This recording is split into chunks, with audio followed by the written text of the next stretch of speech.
Hi,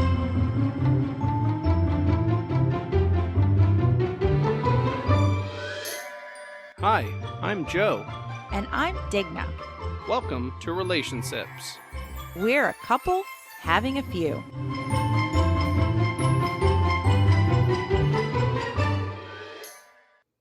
Welcome back. We're just sitting here on a nice Thursday evening. We are almost finished with our first complete semester back to school. So whoop, whoop. We got 1 week left. 1 week left. We got how many? What's 52 times 2? Yeah, I don't even. 10 weeks to go. I don't even want to know how many more weeks to go. But hey, small steps. What is it? The journey of 1,000 miles starts with the first step. Something like that. Yeah, one small step, one giant leap, one giant step. If a frog had wings, he wouldn't bump his ass when he hopped. Yeah, all those things, yes. So we're sitting here, and we decided that we would talk about our little guy, Desmond. He is in bed right now because this is really the best time to talk, or to talk about him is when he's not there. So he is 5 years old now. And he's 5 2/3. Yes. So, yeah, we did the math. It's 2/3, not a half. And he's our fun little guy. And the name Desmond is supposed to be a man of the world. So Desmond, or like mundo. So, earth. So he's a man of the world. I know there's another definition there, but like it derives from an English last name, or is an English last name, or something like that. But we like, it's not as interesting. Yeah, we like the idea of him being a man of the world. Because of that, when he was really little, we went to the passport office, and they did the picture in. It was the cutest little passport picture you've ever seen in your life. Yeah, if you've never seen a 7-month-old's passport picture, I'll post it on the web. It's the cutest thing you'll ever see, his cute picture. So when he was... He barely had any teethers. Yeah, didn't have much in the way of teeth. And I guess with kids that young, because they will look so different, you have to get a new passport for them. Every 5 years. Every 5 years. Which really is silly, because if you think about how much they change year to year, especially between 0 and do you want to get a new one for him? No. But I'm not the government. The government could easily be like, nope, sorry, y'all gotta get a new one every year. It would take them that long to process the paperwork, Yeah, so we got him a passport at 7 months, and then what was it, about 3 months later we went? Yeah, so about 3 months later we went on our first international trip with him, and we went down to... I think that was our first trip with him, period. Well, aside from first flight to he Florida. flew when he was a brand new baby. Yes. Flew. I wouldn't recommend that. Yeah, he was brand new, and she flew with him, and I had to drive because we had dogs, and I wasn't going to pay to do all that, and we had to move the car and all that. So you got to fly from, what was that, St. Louis to Savannah? Yeah, I got to fly with a brand newborn as a harried new mother. I had the privilege of... You had the silence of a car. I had the privilege of 2 dogs, a car, and like a 14-hour drive. So, good times. So, yeah, I don't think anyone got the long end of that particular stick. There was no long end. It was just 2 short ends. So, figure that out. And, yeah, so that was the very first trip. But then we went to Nicaragua, and while we were there... We flew from Fort Lauderdale or Miami, I forget which. It was Fort Lauderdale. Fort Lauderdale. Yep, so 2.5-hour drive, 2-hour drive, something like that. Yeah, like a 2-hour drive from here to that airport. And then we flew directly into Managua from there, so it was a direct flight, which was nice. Yeah, at that point we were sitting at about 5 hours of travel. Yep. And more than that, because you have to get to the airport a couple hours before. Yeah, exactly. So then we fly... which I don't even know how many hour flight, 2-hour flight maybe? I think it's 2 hours, yeah. Yeah, so it's a pretty short flight. And then you land in Managua, and it's very not the U.S. type airport. It's very, it's something you're not used to. Not only is it not the U.S. type airport, but it's also 2 hours away from where we were trying to be. So yes, so 2-hour car ride was another thing. And really... So we're looking at about 9 hours at this point. So, yeah, he was a really good little boy. And then, of course, was really good. we got there and stayed at a resort, the Surf Ranch in San Juan del Sur. Yeah, check them out. They have Surf Ranch in San Juan del Sur, and they have one opening up later this year in Papollo. Really cool place. Yes. So, sorry, I'm a little parched again. I'm going to pause here, and I'm going to have a sip of this beer that's been staring me in the face since we first started here. So, just yesterday, I went down and I practiced some social distancing and all those things, and I recorded a video of how to get your favorite beverages in this particular this COVID time. So I went down to Pareidolia Brewing in Sebastian, and I actually did a podcast with them for my other podcast, the Drinking and Driving podcast. And while I was there, we tried a beer. It wasn't quite ready, my co-host and I, but we got to try it. It was not quite where it is today, so I'm really excited about this one. This one's called C54. And if you're from Central Florida, if you're from Brevard County area, C54 is a canal south of Palm Bay, north of like Fellsmere and things like that. And people, I guess they used to jump off of the bridge there, and I don't know anything but, about it. But the water is like muddy. And this is a brown ale, so that's why they were going for it. So it's a very, I mean, it looks like Coca-Cola. I mean, it's a pretty dark beer, but you can see some light through it. So I'm actually kind of thirsty right now. For some reason, a Coca-Cola sounds delicious. I just want to like chug a bunch of soda. This will be our soda stand-in. Quite nice. Well done, Pete. Well done, Pete. Yeah, Pete Anderson, he's the brewmaster down there, and I will say this is a resounding success here. So I Very love it. distinct brown ale. Yeah, brown ales, they used to be a popular style, but with a lot of these like IPAs and all this super duper hoppy. There you go. I couldn't think of the word. Yeah, the super duper hoppy things. You know, the more traditional styles like this one have kind of gone off to the side. So I'm glad he brought this one in, and I think it's a great example. So well done again, Pete. And now that I've wet my whistle a little bit, we'll go back to Nicaragua. So we flew down there, then we drove, which that's just a whole thing, driving, because they didn't have like a sedan that we could put a baby seat in and all that kind of stuff. It was like a Land Cruiser. I was gonna say, I think it's a Toyota Land Cruiser, but they set up benches in the back. You had like side-facing bench seats, so it wasn't... Which is super great when you're actually at the surf ranch and they're taking you to the beach or taking you into town, and you got to fit in like surfboards, and I mean, not that we had surfboards, but or things if you're like looking that. for rhinos in Africa, that's what I picture when you're sitting side Right, seat like that. But for 2 hours, that was roof stoof. And so, but we made it, and this little 10-year-old little guy... 10-month-old little guy, he got his first taste of another country, and... oh my gosh, we have so many cute pictures of him just being cute. Just on the beach, at the restaurant. and we were there, I forgot, we were there for 4th of July. Yes. Which really doesn't, mean anything to Nicaragua per se. But there are a lot of expats there. So there was even a small fireworks display. And it was at a brewery. Yeah, and we were at a brewery and we saw that. Or a cerveceria. Yeah, if you guys ever want to do an interview, we know you're listening. Absolutely, definitely get with Joe for a drinking and driving interview. Yeah, we'll definitely get that one done in the future. So yeah, we did that, and then so that was at 10 months, and then he got to travel again, and this was the big one. Yeah, I think we did. Did we do a trip to Denver in between there? I want to say he was. We did do a trip to Denver. Not it's not an international flight, but it is still a flight, and I think it was. What was it, like early November, I think? Yeah. Like just after Halloween, and it hadn't snowed or anything, but... no, it was late November, early December, because we specifically went looking for snow. Oh, that's what it was, yeah. So we actually had to go all the way up in the mountains to find a little bit of dusting of snow, it was barely snow.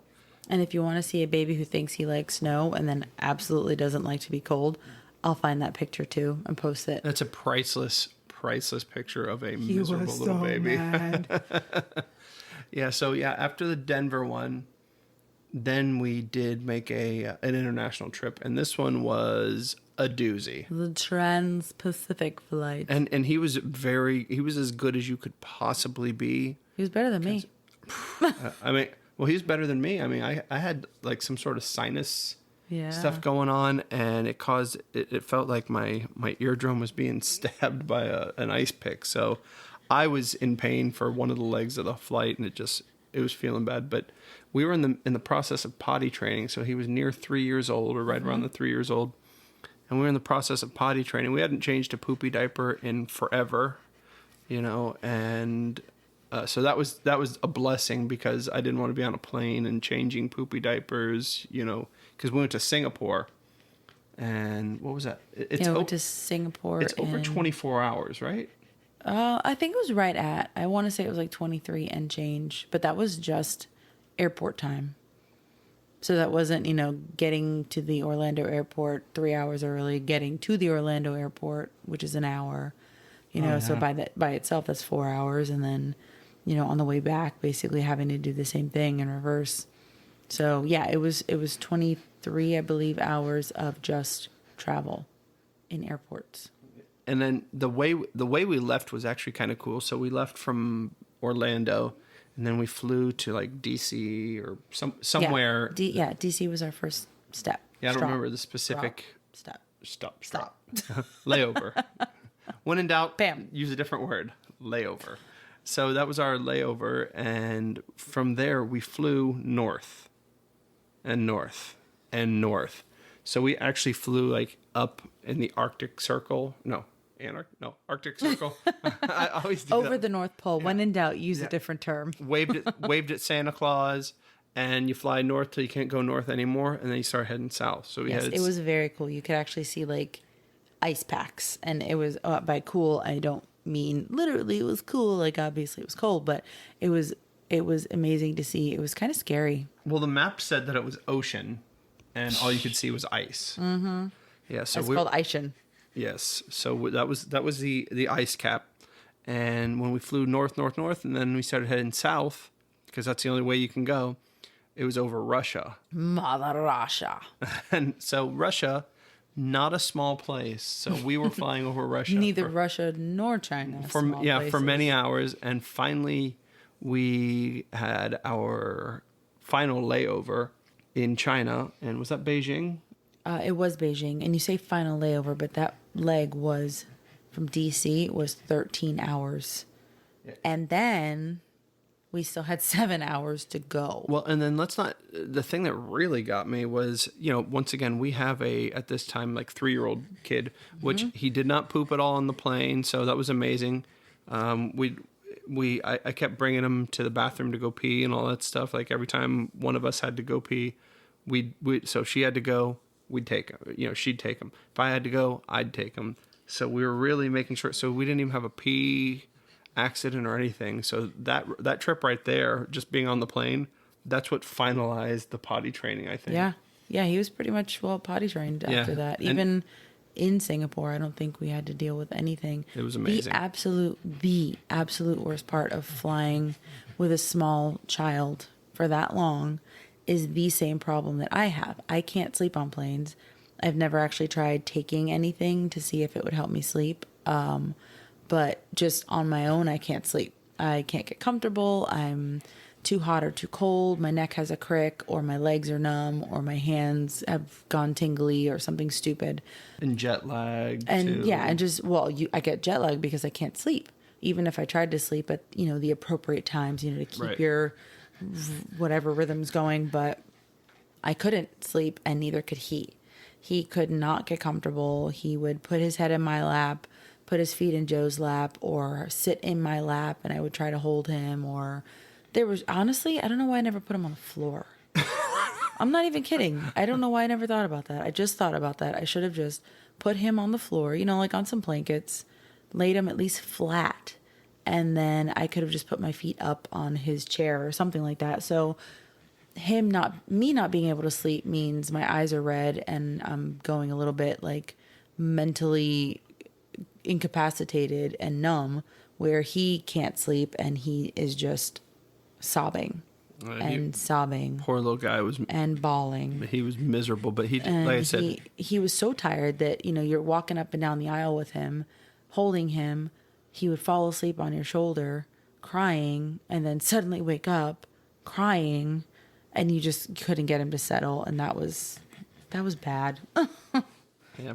But, he did as good as could possibly be expected. Yeah, that wasn't for a his little fault. guy.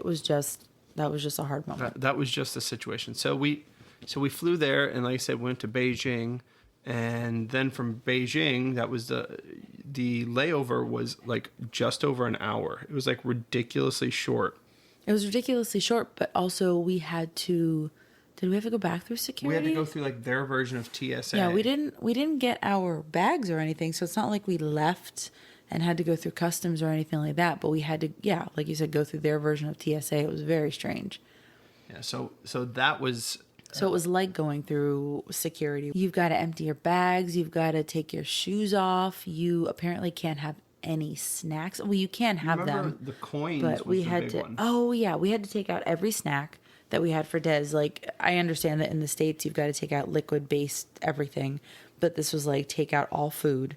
And then yeah, they kept scanning our bags, and we didn't know what the problem was.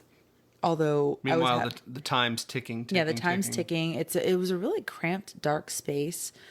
But I was having flashbacks to going through security for that same trip in Orlando when we left, because somebody left a shell casing in his carry-on. It was my carry-on. Oh yeah, it definitely was. I remember. So there was a spent 9mm casing. So they just took the 9mm casing in Orlando. That was fine. So, but that was fine because we were still in America and we were still accessible to home if worse came to worse. Here we are now in China, and his bag keeps getting scanned, and I'm thinking, oh holy hell, they did not find all the casings. We are going to Chinese prison.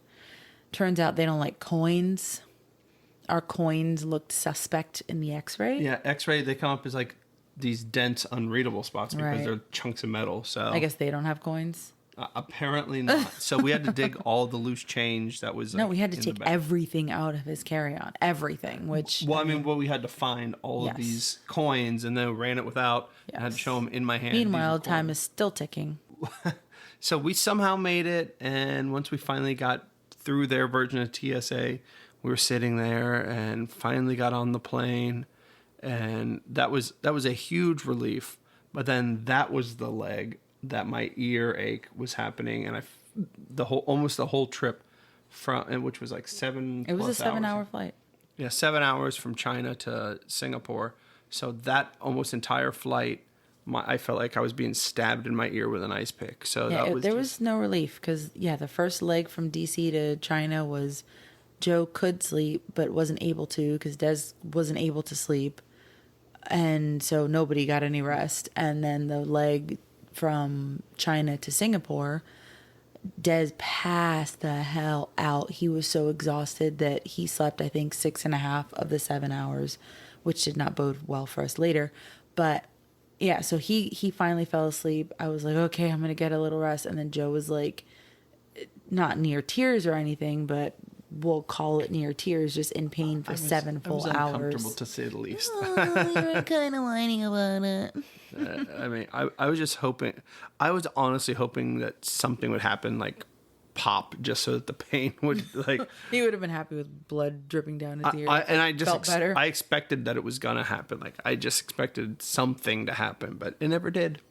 So yeah, just that pain. I guess what we're really saying is traveling is great.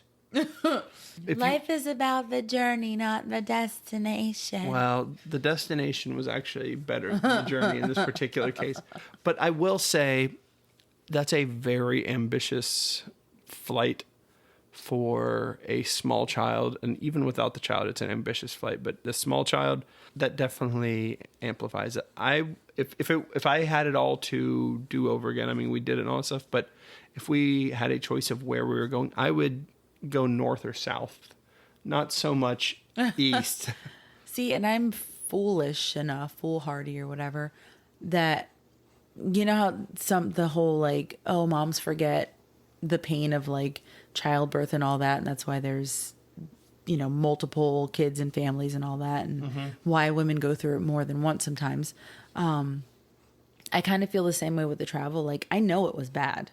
I can feel in my soul that there were moments that I wanted to walk out of the emergency exit over the North Pole at 35,000 feet and just say that, nope, this was a bad idea. Forget it. I'm done. However, I feel like we made it and it worked and he was a good boy and we survived. That now I'm like, I could go anywhere. I mean, Singapore could possibly be the furthest we could have gone from here.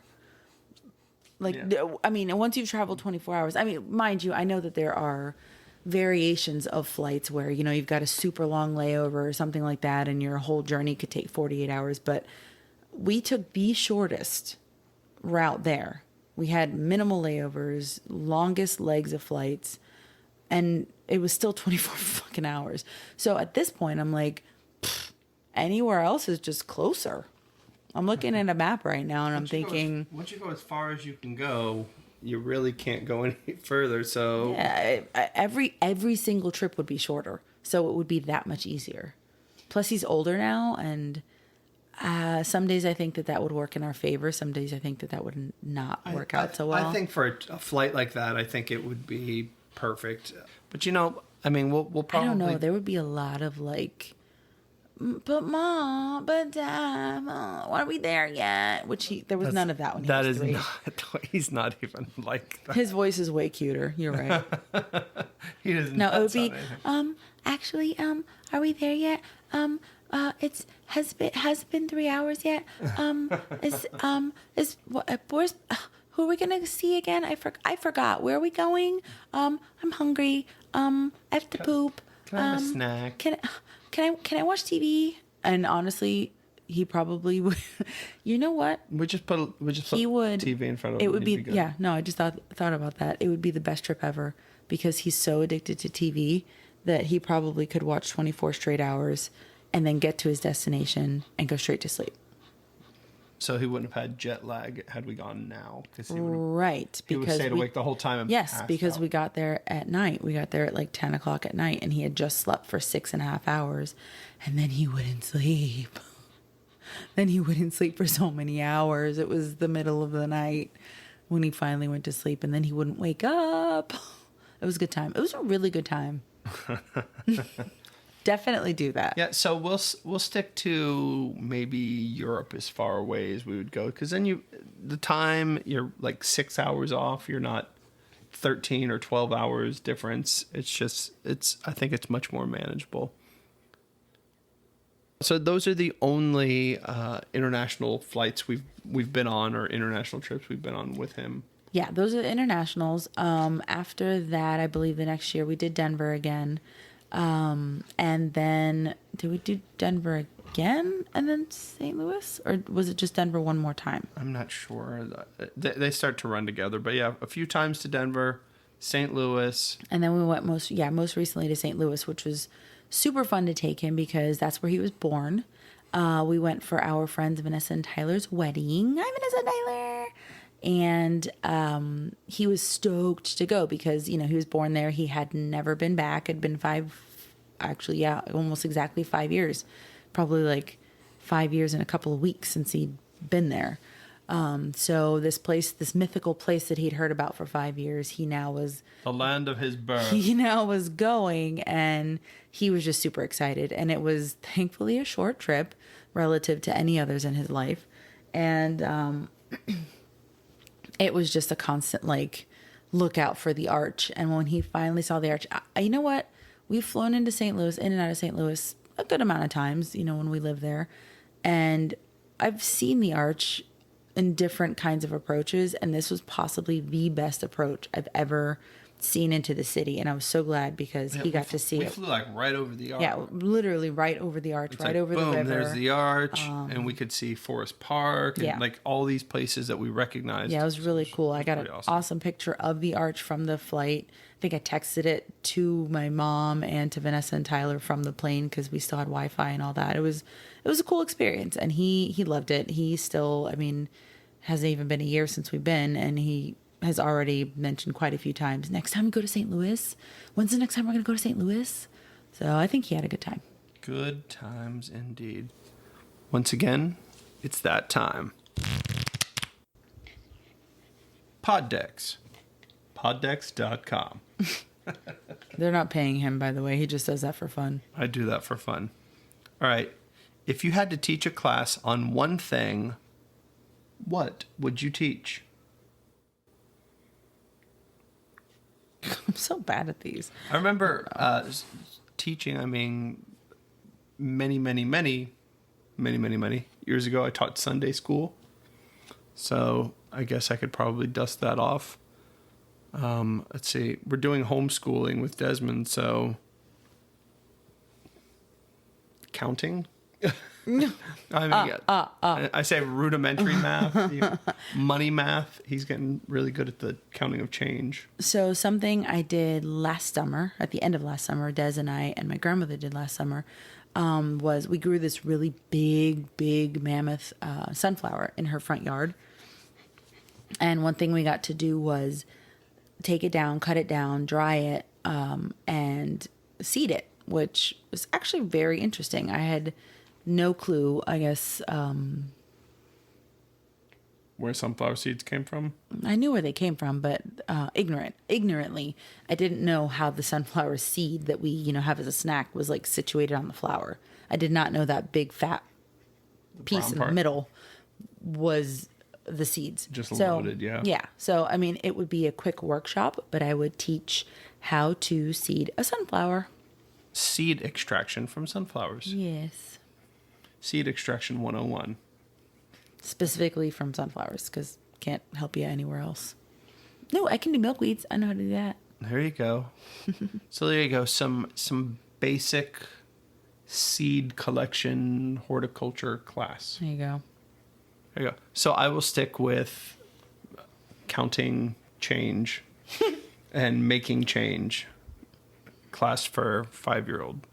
That was those commercials you see, master class with Steven Spielberg as a director, here is your instructor. Yeah, you've got like the super famous chefs teaching cooking. Exactly. So yeah, that'll be my master class.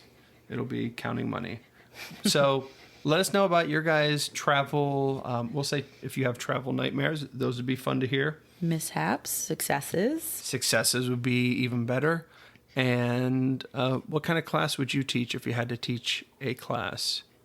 All right, take it easy, guys. Stay safe, stay clean, wash your hands. Keep it sleazy. No, not keep it sleazy.